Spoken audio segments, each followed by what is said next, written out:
नमस्ते और आदाब मेरे सभी दोस्तों को आपके दोस्त और गाइड इरफान की तरफ से एक बार फिर आपके अपने चैनल एस्ट्रो एश्योरेंस से।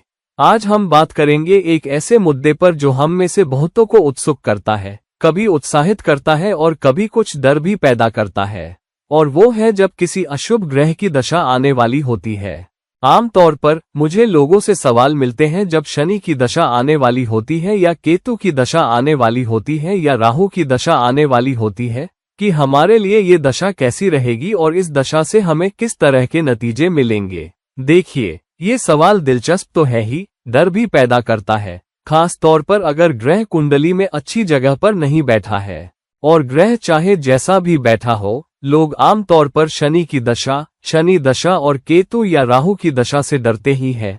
आप समझ सकते हैं, क्योंकि दशा कैसे चलती है इसकी जानकारी या ज्ञान कम होता है।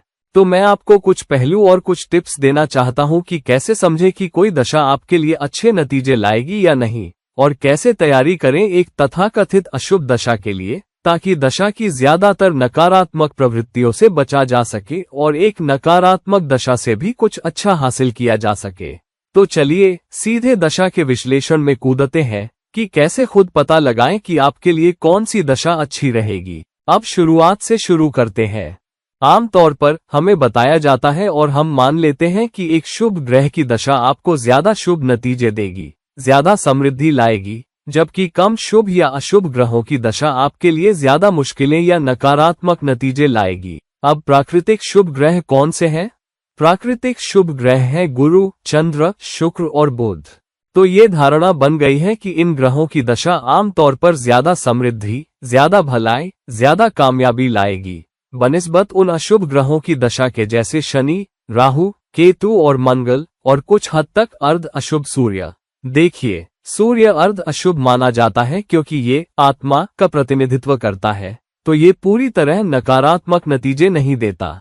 लेकिन गुरु, बुध, चंद्र और शुक्र को तो निश्चित तौर पर शुभ ग्रह माना जाता है। धारणा यही है कि ये आमतौर पर बहुत अच्छे नतीजे देंगे। तो ये एक कायदा है, मगर ये पता लगाने का एक आसान नियम कि किसी ग्रह की दशा अच्छे नतीजे देगी या नहीं, वो है आपके लग्न के स्वामी की प्राकृतिक मित्रता को देखना। मिसाल के तौर पर, अगर आपका लग्न वृषभ है तो आपको देखना होगा कि शुक्र, जो लग्न का स्वामी है, उसके प्राकृतिक मित्र कौन है और उसके शत्रु ग्रह कौन है। तो आमतौर पर शुक्र के शत्रु ग्रहों की दशा आपको बेहतरीन नतीजे नहीं देगी। अब ये पता लगाने का एक आसान नियम की दशा अच्छी रहेगी या नहीं, वो है तीसरे घर के स्वामी को देखना। आप पाएंगे कि किसी भी लग्न के लिए तीसरे घर का स्वामी लग्न के स्वामी का मित्र नहीं होगा। तो उदाहरण के लिए मेष लग्न को लीजिए। मेष का स्वामी मंगल है, तीसरे घर का स्वामी बुध है, तीसरा घर मिथुन है। तो एक मेष लग्न वाले जातक के लिए बुध की दशा में नतीजे कुछ हद तक चुनौतीपूर्ण होंगे, क्योंकि बुध मेष लग्न वालों के लिए मारक ग्रह है। फिर इस नियम को आगे बढ़ाते हुए वृषभ लग्न वालों के लिए तीसरे घर का स्वामी चंद्र है। तो हालांकि चंद्र वृषभ में उच्च का होता है, मगर तीसरे घर का स्वामी होने की वजह से उसकी शुक्र के साथ शत्रुता होगी। हालांकि चंद्र आमतौर पर ज्यादातर ग्रहों का मित्र है या तटस्थ है, और कहा जाता है कि चंद्र खुद किसी ग्रह का दुश्मन नहीं होता, मगर शुक्र फिर चंद्र के प्रति अनुकूल नहीं रहता क्योंकि चंद्र तीसरे घर का स्वामी है। तो वृषभ लग्न वालों के लिए चंद्र की दशा में चंद्र के शुभ ग्रह होने के बावजूद ज्यादा चुनौतियां आएंगी। तो ये नियम नहीं भूलना चाहिए कि कोई ग्रह प्राकृतिक शुभ होने के बावजूद अगर वो कुंडली में तीसरे घर का स्वामी है, तो वो बेहतर नतीजों के बजाय ज्यादा चुनौतीपूर्ण नतीजे देने लगता है। खास तौर पर अगर वो अशुभ ग्रह है तो चुनौतियां और बढ़ जाती हैं। तो इन बातों पर गौर करना चाहिए। दूसरी चीज है दुस्थानों, यानी छठे, 8वें और 12वें घरों को देखना। अगर कोई ग्रह इन 3 घरों में से किसी का स्वामी है, तो भले ही वो ग्रह बहुत अच्छी जगह पर बैठा हो या अपनी उच्च राशि में भी हो, उसकी दशा में निश्चित तौर पर चुनौतियां भी आएंगी। मिसाल के तौर पर, भले ही वो शुभ ग्रह हो, जैसे चंद्र एक प्राकृतिक शुभ ग्रह है और चंद्र वृषभ में उच्च का होता है, तो एक धनु लग्न वाले जातक के लिए चंद्र 8वें घर का स्वामी है। और अगर वो वृषभ राशि में छठे घर में बैठा है जहां वो उच्च का है, तो धनु लग्न वाले के लिए 8वें घर का स्वामी छठे घर में बैठा है। तो इस हालत में आप पाएंगे कि छठे घर में उच्च होने के बावजूद मगर आठवें घर और छठे घर की ऊर्जाओं के मेल की वजह से चंद्र की दशा में और चंद्र की अंतर्दशा किसी दूसरे ग्रह के साथ होने पर भी चुनौतियां आएंगी। अब डॉक्टरी प्रैक्टिस करने वाले लोगों के लिए ये एक अच्छी स्थिति है, क्योंकि चंद्र देखभाल और सहारे का ग्रह भी है और छठा घर डॉक्टरों दवाइयों का घर है। तो आठवें घर का स्वामी जो आघात रुकावटों का घर है, अगर छठे घर में उच्च का है, तो अगर आप डॉक्टर हैं या साइकेट्री में है या साइको एनालिस्ट या साइकेट्रिस्ट है, मनोविज्ञान से जुड़ा कोई भी काम करते हैं, तो व्यक्ति बहुत बढ़िया प्रदर्शन कर सकता है डॉक्टर के तौर पर भी।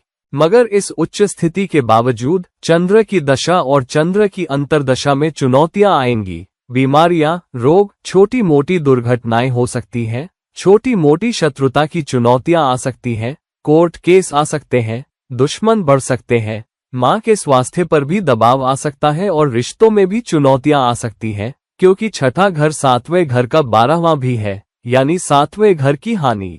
तो ये चीजें भी सामने आ सकती हैं। तो आपको देखना होगा कि कोई ग्रह, चाहे वो कितना भी शुभ क्यों ना हो, अगर वो छठे, आठवें या 12वें घर का स्वामी है, तो उसकी दशा में ये घर भी सक्रिय हो जाते हैं और उनमें से कुछ नतीजे भी सामने आ सकते हैं। फिर अगला नियम ये है कि ग्रह खुद इनमें से किसी घर में स्थित है या नहीं। चंद्र का उदाहरण या कोई और ग्रह भी अगर 8वें या 12वें घर में बैठा है तो भी चुनौती रहेगी, चाहे वो उच्च राशि में हो या अपनी राशि में हो या मित्र राशि में भी हो। तो इन नियमों को पूरी तरह नजरअंदाज नहीं करना चाहिए। और अगर आप पर किसी ऐसे ग्रह की दशा आने वाली है जो खुद छठे या 12वें घर का स्वामी है, तो बेहतर तैयारी करनी चाहिए। फिर दूसरी चीज जो नोट करनी चाहिए वो ये कि क्या ग्रह अपनी नीच राशि में है। अगर ग्रह अपनी नीच राशि में है या सूर्य से दग्ध कंबस्ट है या राहु या केतु के साथ ग्रहण में है, तो भी उस ग्रह की दशा आपके लिए चुनौती लाएगी, चाहे वो कहीं भी स्थित हो, जिस भी घर में स्थित हो। और अगर वो दुस्थानों छठे, 8वें, 12वें घर में स्थित है तो चुनौती और ज्यादा होगी। साथ ही अगर ग्रह किसी खराब योग या संयोग में है, संयोग हमेशा ग्रहों का साथ साथ बैठना ही नहीं होता, बल्कि कभी कभी एक दूसरे से केंद्र में होना या एक दूसरे की दृष्टि में होना भी इस तरह की चुनौतियां लाता है। तो मिसाल के तौर पर चंद्र अगर किसी राशि में उच्च बैठा है, जैसे चंद्र चौथे घर का कारक है, चौथे घर का प्राकृतिक स्वामी है, अगर वो वृषभ में उच्च बैठा है, मान लीजिए कुंभ लग्न वालों के लिए आप पाएंगे चंद्र चौथे घर में वृषभ में बैठा है और उच्च का है, तो ऐसे जातक के लिए आप पाएंगे कि अगर वो शनि या राहु या केतु के साथ योग में है, तो उच्च होने के बावजूद चंद्र की दशा में चुनौतियां आएंगी। और चंद्र शनि की दशा में और ज्यादा चुनौतियां आएंगी अगर चंद्र शनि के साथ युति में है, और चंद्र राहु की दशा में और ज्यादा चुनौतियां आएंगी अगर चंद्र और राहु साथ में है और राहु चंद्र की दशा में भी। तो एक नजर ये भी डालनी चाहिए कि कहीं ग्रह किसी अशुभ संयोग में तो नहीं है, भले ही वो मित्र राशि में हो या उच्च राशि में हो या अपनी राशि में ही क्यों ना हो। अगला नियम ये है कि ग्रह पर किसी अशुभ ग्रह की दृष्टि नहीं होनी चाहिए। अगर किसी अशुभ ग्रह की दृष्टि पड़ रही है तो भी अगर वो शुभ ग्रह है तो अच्छे नतीजे मिल सकते हैं, मगर ग्रह पर पड़ने वाली दृष्टि भी उन नतीजों को सक्रिय कर देगी। मिसाल के तौर पर अगर केतु चंद्र पर दृष्टि डाल रहा है तो चंद्र के शुभ ग्रह होने के बावजूद वो चंद्र से मिलने वाली बहुत सी अच्छाइयों को सोख लेगा, क्योंकि केतु ग्रह की समृद्धि या अच्छाई या उसकी प्राकृतिक प्रवृत्तियों को, जो भी गुण या नतीजे वो आपको देगा, सोख लेता है। फिर ज्यादा भावुकता रहेगी, ज्यादा निराशा रहेगी, दिमाग हमेशा इसी ओर भागेगा कि मैं और कैसे पाऊं पैसा, कामयाबी कैसे जल्दी पाऊं, और शॉर्टकट की कोशिश करेगा, ज्यादा मक्कारी करने की कोशिश करेगा। तो हमेशा ये निराशा, ये बेचैनी से भरी ऊर्जा हमेशा रहेगी अगर राहु चंद्र पर दृष्टि डाल रहा है या चंद्र के साथ बैठा है। शनि के साथ तो जाहिर है वो आपका भला नहीं चाहता, तो जाहिर है शनि के साथ बहुत ज्यादा चुनौतीपूर्ण नतीजे आते हैं, चाहे वो उसके साथ युति में हो या शनि की दृष्टि चंद्र पर हो, मान लीजिए तीसरी दृष्टि या 10वीं दृष्टि। तो आपको ये भी देखना होगा कि ग्रह पर कोई खराब संयोग या खराब दृष्टि तो नहीं है, भले ही वो शुभ ग्रह ही क्यों ना हो। दूसरी तरफ अगर दशा किसी अशुभ ग्रह की है, मिसाल के तौर पर शनि की दशा है या राहु की या केतु की या अर्ध अशुभ सूर्य की, या सबसे ज्यादा अशुभ ग्रहों में से एक मंगल की, तो अगर इनमें से किसी ग्रह की दशा चल रही है और ये ग्रह लग्न के स्वामी के शत्रु है, तो चुनौतियां और ज्यादा होंगी, खास तौर पर अगर ग्रह किसी शत्रु की राशि में भी बैठा है। मान लीजिए एक मेष लग्न वाले जातक के लिए शनि एक शत्रु ग्रह है, और अगर शनि चौथे घर में कर्क राशि में एक शत्रु राशि में बैठा है, तो पहला तो शनि लग्न के स्वामी का शत्रु है ही, दूसरा वो चौथे घर में बैठा है जिसका प्राकृतिक स्वामी चंद्र है, और वो चौथे घर में और कर्क राशि में बैठा है जिसका स्वामी भी चंद्र है, जो शनि के लिए एक शत्रु राशि है। फिर शनि की दशा में आप पाएंगे कि जातक के लिए बहुत सारी चुनौतीपूर्ण स्थितियां आती हैं, क्योंकि शनि की चौथे घर में स्थिति कभी अच्छी नहीं मानी जाती। शनि का कर्क में बैठना अच्छा नहीं माना जाता, और तीसरा शनि लग्न के स्वामी का शत्रु भी है। तो जैसा कि आप देख सकते हैं, ये एक तिरीमार है। तो एक अशुभ ग्रह की दशा ज्यादा चुनौतीपूर्ण नतीजे देती है अगर ग्रह किसी चुनौतीपूर्ण घर में, किसी चुनौतीपूर्ण या शत्रु राशि में बैठा है, या अगर वो लग्न के स्वामी का शत्रु भी है।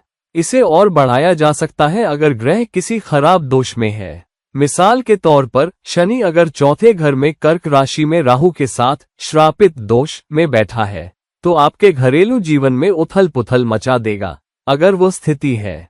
या शनि अगर केतु के साथ बैठा है तो भी बहुत सारी मुश्किलें लाएगा।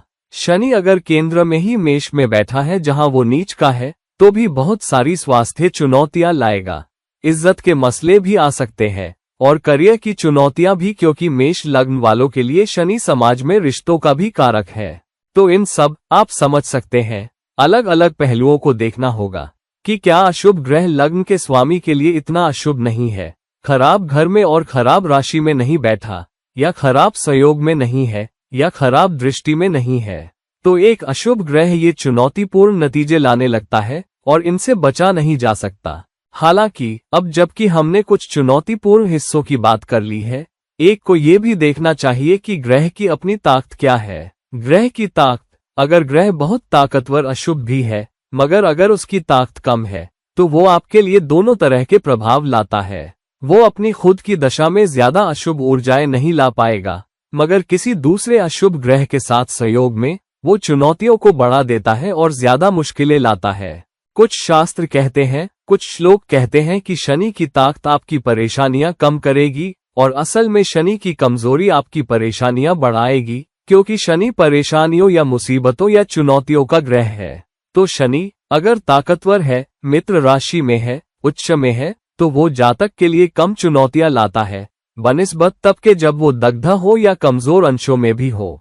तो ग्रह की ताकत और ग्रह की प्रतिष्ठा भी देखनी चाहिए कि दशा कैसी रहेगी। अब जबकि हमने इन चुनौतीपूर्ण हिस्सों की बात कर ली है, चलिए बात करते हैं ज्यादा शुभ, आप समझ सकते हैं, दशा के विश्लेषण की। तो आमतौर पर जैसा हमने कहा, एक ज्यादा शुभ ग्रह की दशा आपके लिए ज्यादा सकारात्मक ऊर्जा, ज्यादा समृद्धि, ज्यादा भलाई लाएगी बनिस्बत एक अशुभ ग्रह के।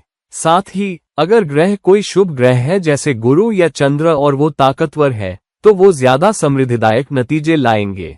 मगर एक शुभ ग्रह की दशा अगर वो लग्न के स्वामी का शत्रु है, मान लीजिए एक कर्क लग्न वाले जातक के लिए बुध तीसरे घर का स्वामी है, कन्या राशि का स्वामी होने के नाते, तो बुध की दशा में जाहिर है कर्क लग्न वालों के लिए चुनौतियां आएंगी, क्योंकि बुध कर्क लग्न वालों के लिए मारक ग्रह है। तो एक प्राकृतिक शुभ ग्रह की दशा जो लग्न के स्वामी के लिए भी प्राकृतिक रूप से शुभ है, उसमें आपको ज्यादा बेहतर नतीजे और ज्यादा समृद्धिदायक नतीजे मिलेंगे, और उस दिशा में मिलेंगे जिसका वो ग्रह प्रतिनिधित्व करता है और जिस घर में वो स्थित है। तो मिसाल के तौर पर किसी खास लग्न के लिए भी जो ग्रह प्राकृतिक शुभ है, उसकी दशा में आप देखेंगे कि आप पढ़ाई में ऊंचा उठ पाएंगे, ज्यादा ज्ञान हासिल कर पाएंगे, शायद ज्यादा डिग्रियां भी हासिल कर पाएंगे। खास तौर पर अगर गुरु भी मजबूती से बैठा है, आप उस तरह के मौके भी आकर्षित कर सकते हैं जो बुध से जुड़े हों। तो दवाइयों के क्षेत्र में जाना, एनालिटिक्स में जाना, फाइनेंस में जाना, अकाउंट्स में जाना, बैंकों में जाना, वित्तीय संस्थानों में जाना, या ऑडिट की भूमिका पाना, ये सब नतीजे बेहतर तरीके से लोगों को बुध की दशा में या बुध की अंतर्दशा में भी मिल सकते हैं। खास तौर पर अगर बुध लग्न के स्वामी का मित्र और शुभ है और कुंडली में अच्छी जगह भी बैठा है। आमतौर पर जो ग्रह मित्र हो और केंद्रों में स्थित हो वो बेहतर नतीजे देते हैं बनिस्बत तब के जब वो दुस्थानों में या उपचय घरों में भी हो, खास तौर पर उपचय घरों में जैसे तीसरा घर या 10वां घर मिसाल के तौर पर, या 11वां घर भी। तो ये भी देखना चाहिए क्या ग्रह एक शुभ ग्रह है, प्राकृतिक शुभ ग्रह है, लग्न के लिए भी शुभ है और केंद्र में किसी मित्र राशि या अपनी राशि में और मजबूत प्रतिष्ठा में स्थित है। फिर ग्रह देता है अगर वो किसी अच्छे सहयोग अच्छे योग में है तो बेहतर नतीजे लाता है, तो योग भी देखना चाहिए। मिसाल के तौर पर अगर किसी के गुरु शुक्र और बुध के बीच सरस्वती योग है तो आपको बहुत ही अच्छे नतीजे मिलते हैं, या अगर लक्ष्मी योग है तो भी शामिल ग्रहों की दशा या अंतरदशा में, खास तौर पर लक्ष्मी योग के लिए लग्न के स्वामी और 9वें घर के स्वामी की आप ज्यादा समृद्धि आकर्षित करते हैं। अगर आपके पास सरस्वती योग है तो गुरु या शुक्र या बुध की दशा में या एक की दशा और दूसरे की अंतरदशा में आप ज्यादा सम्मान हासिल करेंगे, बेहतर शिक्षा मिलेगी, कलाओं में ज्यादा कामयाबी मिलेगी, ज्यादा प्रशंसा मिलेगी, ज्यादा शोहरत मिलेगी।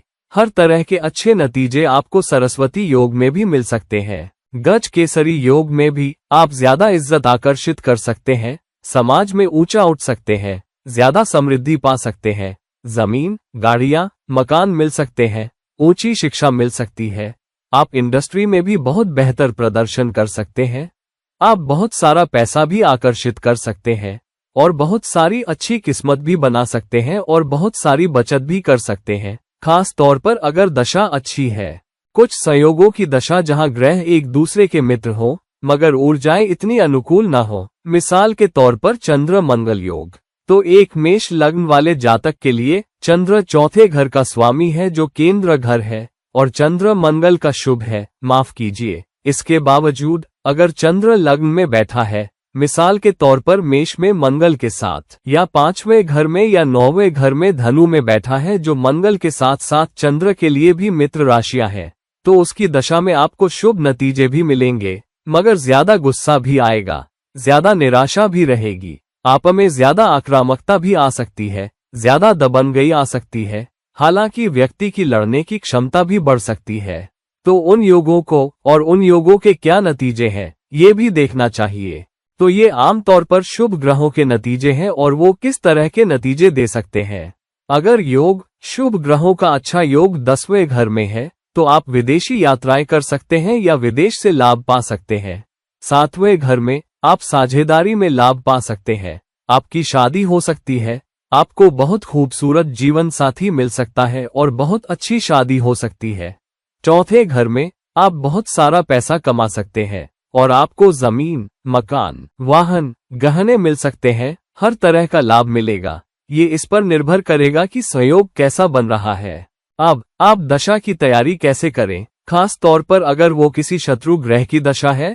मिसाल के तौर पर शनि आपकी कुंडली के लिए शत्रु है, या भले ही शत्रु ना हो फिर भी आप शनि की दशा की तैयारी कैसे करें।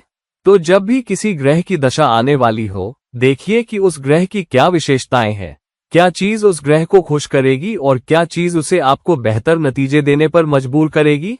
शनि व्यवस्था का ग्रह है, शनि वफादारी करार मेहनत ढांचे और अपनी मेहनत से अच्छे नतीजे पाने का ग्रह है। फिर दशा शुरू होने से 1 साल पहले एक नियम बनाना शुरू कर दीजिए जहां आप ज्यादा अनुशासित हो, आप समय पर उठें, अपने दिन को संरचित करें, खुद को बहुत अच्छे से व्यवस्थित करें, आपका वर्कस्टेशन अच्छे से व्यवस्थित हो, आपकी अलमारी अच्छे से व्यवस्थित हो, आपके कागजात सब क्रम में हो।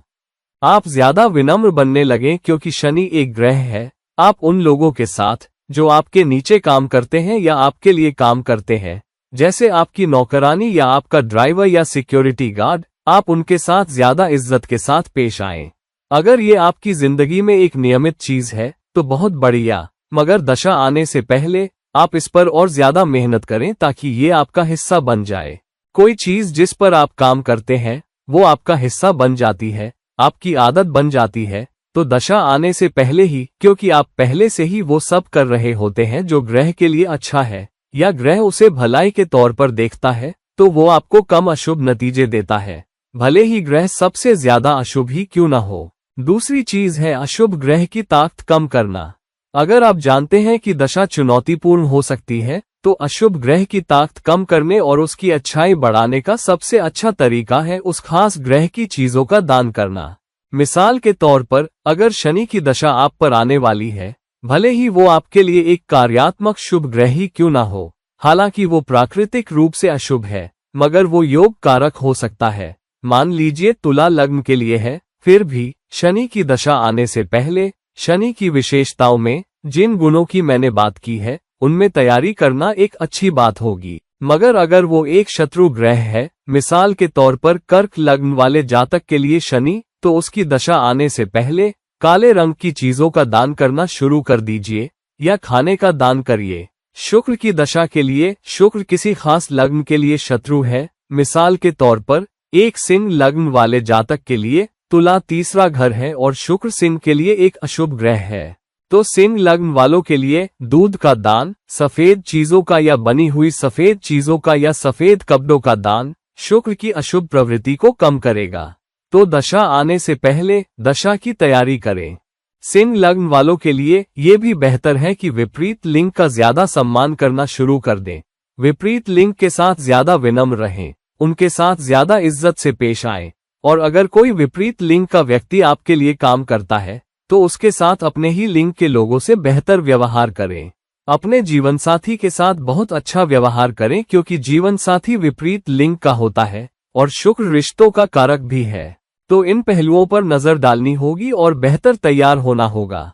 राहु की दशा आप पर आने से पहले राहु शॉर्टकट या मक्कारी का ग्रह है। ज्यादा सात्विक जीवन जिए, सात्विक खाना खाएं, शराब से परहेज करें, किसी भी चीज से परहेज करें जो जुए या सट्टेबाजी से मिलती जुलती हो, लोगों को हेराफेरी करने या लोगों की पीठ पीछे बात करने से बचें।